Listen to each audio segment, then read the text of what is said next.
All right, so that video, though grainy, does do a pretty good job of presenting the allegory of the cave. It's actually my favorite version of it. It took me a little hunting to locate that particular version once again. So if you have already viewed the video a couple of times and you think, I have a pretty good grasp on the allegory, you still might want to stick around. You never know what you might learn, and it might help you execute your short writing assignment due on Sunday. Meanwhile, if you're still feeling super confused, definitely stick around. I'll do my best to kind of help you work out some of the bugs. So in case you do not already know what an allegory is, it is the expression by means of symbolic fictional characters and actions of truths or generalizations about human existence. So that's definitely, Plato's allegory of the cave is definitely the quintessential allegory. So in order to understand the truth of the allegory, we should probably understand what symbolizes what.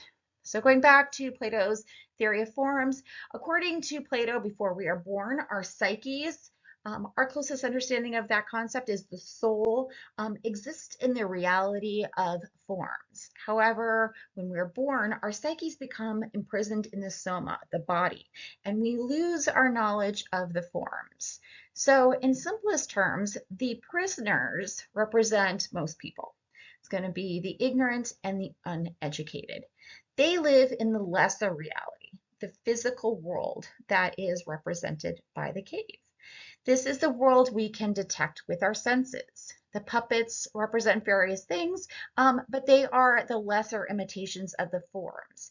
Kind of like the various balls I mentioned in the first video where I talked about the perfect form, that is the sphere, and then its various sort of lesser manifestations in the physical world, like the tennis ball.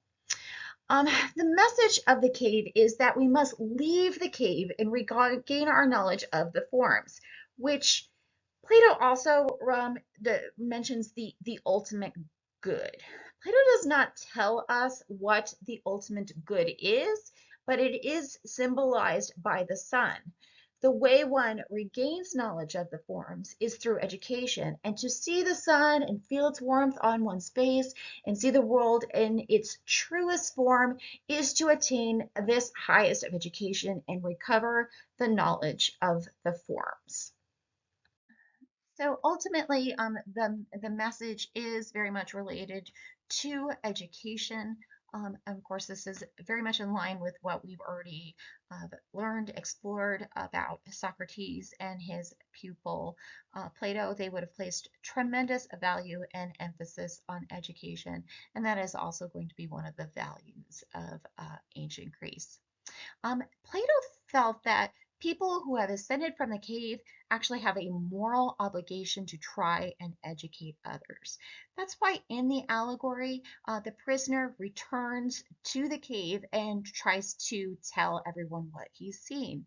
But of course, they laugh at him, right? And it even gets a little dark right there, right at the end, when they say they would surely kill him.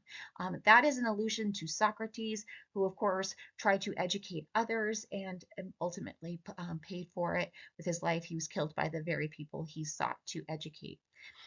This part of the allegory is also related to, and I relate to this, the frustration that a lot of educators feel when they are trying to kind of lift their students out of ignorance and into the light of education. So very importantly, guys, the allegory of the cave does appear in a larger work, and that is Republic. In Republic, Plato spells out what he would views as a perfect utopia. In this perfect utopia, there would be no personal property and very little family life. Everyone would exalt education, and both men and women would be educated. That might surprise you. He actually believed that both men and women should have the same education. So, for instance, he even was a proponent of women learning things like hand-to-hand combat and gymnastics. However, Plato does put one caveat on this. He does say that although they should be educated the same, it should be understood that men will always be better at women in all pursuits. Another thing about Plato is that he did not believe in democracy.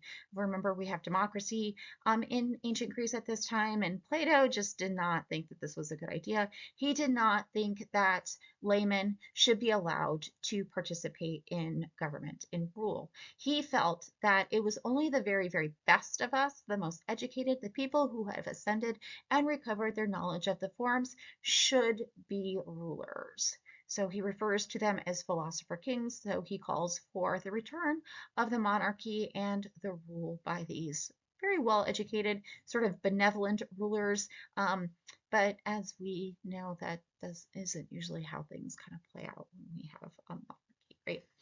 So that is it.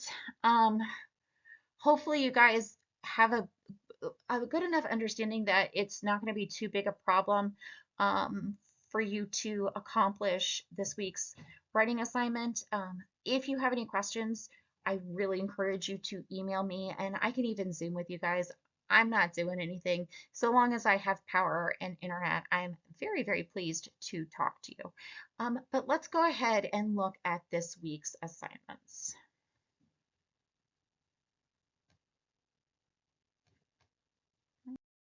All right, so this is this week's reading and assignments. You're going to read through the pages and view the videos in Module 4. I should go without saying at this point. I also recommend that you review Plato's Allegory of the Cave, the actual text, and review the supporting lecture notes and videos. And that's all in Module 3 from last week. Then you're going to complete short writing assignment 2, Allegory of the Cave. I'm going to talk to you more about that. And I have on here prepare for the debate on Thursday on Flaubert's quote, but obviously we don't have class on Thursday. So I'm actually planning right now, tentatively, I am planning to have that debate on Tuesday when I see you all again. So I will talk to you more about what that quote is and what you might do to prepare for that. All right, guys, this is a short writing assignment 2. This is what you're going to right now. That's what the plan is that you will accomplish this by Sunday. So for this second short writing assignment, you are going to choose one of the 3 prompts.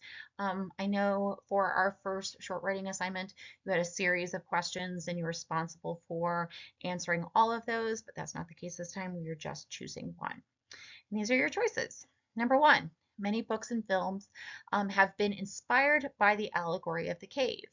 For example, the Matrix trilogy, which actually there's a 4th movie that's awful, but so I should probably change that, but I'm probably just in denial that exists. The Truman Show, Barbie is a good example. And then using one or more examples, you're going to discuss the connection of the inspired work to the original. And then you're going to end with a few sentences of review of the book or film. If you want to learn more about this option, check out this week's module. There's some information about some retellings in there. Number 2 is describe Plato's message in the allegory of the cave in respect to education. And then you're going to end that one with how the allegory might apply to your own life. Pretty intuitive. You're in college, so I think you recognize what Plato's getting at in terms of education. And the third option is agree or disagree with Plato's assertion that government should be the responsibility of philosopher kings, and you will support your position. Make sure that you paragraph this one. I know a lot of you didn't paragraph the first one, but I'm going to enforce it this time. I need to be able to readily identify your thesis statement. So if you have an introduction ending in thesis statement, it's going to be a lot easier for me to find it. Make sure your essay is 250 words in length in MLA format. Again, if you need help with MLA format, make sure you review the feedback from the first short writing assignment. Check out the MLA formatting tab page in the orientation module. And if you have questions, just email me. I'm always delighted, even if you just want me to look at your citations and verify that they're correct. I'm always very happy to do that. So I am a resource. I'm generally around. I'll be around this weekend. I'm not going anywhere. As long as I have electricity and internet, I am delighted to help you out with whatever you need this week. All right, let's wrap things up. So right now, my plan is when I see you on Tuesday, you are going to come in and we are going to dive right into the debate. The debate is going to be whether you agree or disagree with the following quote from Gustave Flaubert: "There is no truth, there is only perception." So you have to agree or disagree. If you're kind of on the fence about it, don't worry about it. Just try to pick a side, see what you think you might better be able to argue. And we will give that a go when we meet again on Tuesday.